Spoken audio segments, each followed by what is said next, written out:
These are the highlights of India's smartest podcast, The Ranveer Show. Welcome to TRS Clips. Make sure you hit that bell icon and don't forget to subscribe. Everybody are interested in the part on how I became a millionaire. And nobody is interested in the part on what went through in the 7, 8, 9 years in the journey of becoming a millionaire, right? Everybody are like, okay, can I also drop out of college? Would I become a millionaire? Would you guide me? What do you have to say to people like that who want to drop out? That's such a key question in this podcast. See, if anybody wants to drop out for the joy and their imagination of how life will be after they drop out, I would clearly advise them not to. And I dropped out of school when I already was at level 3 or level 4 in my journey. Right? I already had a team of 20 people. I was making few $1,000s a month in the first entrepreneurial venture that I have set up. So I don't think anybody needs to drop out. People start spending the time they spend in unnecessary activities that instantly gratifies them into pursuing a passion or anything of economic value, and they get to a certain level, then they can think of dropping out, right?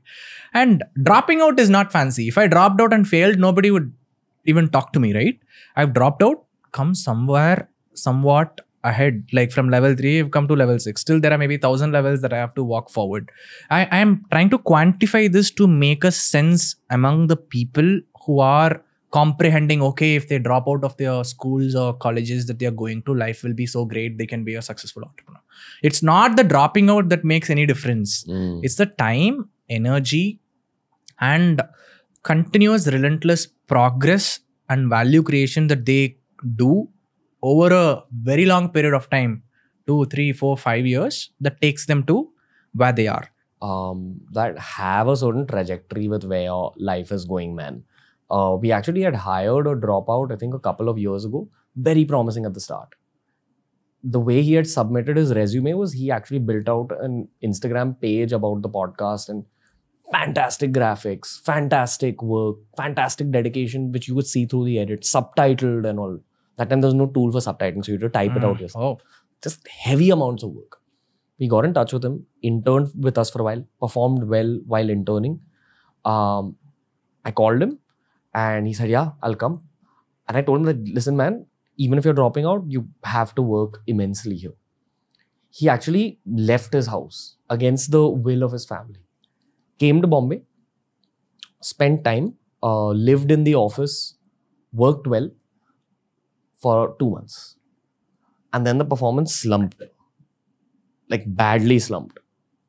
We gave feedback. We were very gentle for very, very long. For 6 months maybe we were gentle. Come on, dude, work. Come on, let's get better. Arm around the shoulder treatment. I know you've left your house. I know you've dropped out. Let's kind of do something with your career. Prove it to me. I'll give you bigger opportunities if you keep proving yourself. I don't know, man. Something happened in Bombay to this dude. And he was a good guy. I think he had good intent. He was capable. And that's what kind of pissed me off. That if he wasn't capable and he wasn't able to perform, I wouldn't have given a shit. But he was a capable, intelligent kid. Just stopped caring.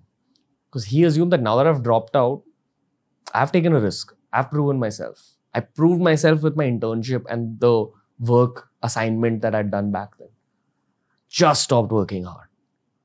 And that's what people, especially kids of today, fail to understand about dropping out. That once you've dropped out, every day is going to be mentally exactly how you feel in the middle of your exams, when you're already burnt out from studying and you have 2, 3 more exams to give in front of you and you're not prepared. Every day is going to be like that. Correct. That's the cost of not completing your college degree and not having a vision. Absolutely. Cost of dropping out means you have to anyways be successful, otherwise you're doomed. Yeah. So, and see, in this country, the day and age we live in today, I would agree, education is the sole reason that it has lifted millions and millions of people out of poverty and middle class to a affordable way of life. Okay. So my respect to all the institutions and those people who define frameworks that has educated the country, right? So everybody need not drop out. Everybody can go through their formal education and start a business when they are ready. And whether they are a dropout or not a dropout, the sense of accomplishment in their head is equivalent to I already know everything. I know my shit. Exactly. If you have this thing that I already know everything, it's like a bottle filled with water. Can you fill anything more on top of it? The process of feeling like an empty bottle, a big ball of nothing, will keep you moving ahead and forward, and you will continuously learn and you will evolve and you will work on your journey. But the moment you think you've made it, you're gone. I'll tell you what advantage teenagers of today have over us. Of course. They have access to information and access to podcasts like this.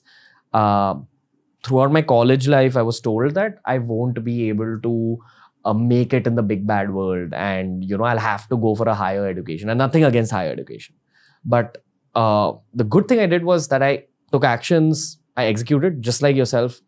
The best thing that I did in my entire career was getting mentored and asking the right questions to older, experienced people, which is a big reason we started the podcast, so that younger people in the position that you and me were in now have access to Absolutely. pathways. Correct. This podcast is too important for young Indians, at least, because they're currently living in the same society that we lived in, but with access to podcasts like this. Of course. So maybe as the ending note, I'd like for you to just talk to young professionals and teenagers who are kind of lost right now, but are inspired at the end of this episode. See, for all the young professionals, teenagers, and people who would want to make the mark and do something, just get started and be consistent with the efforts and continue to progress forward by the day, learning something, or either you win or learn and you keep moving forward. Continue to perform your action as an offering and see the results as His grace. One day you will make it happen. And even if you don't make it happen, at the end of the day, you would have given your best, for which you will feel happy and joyful about.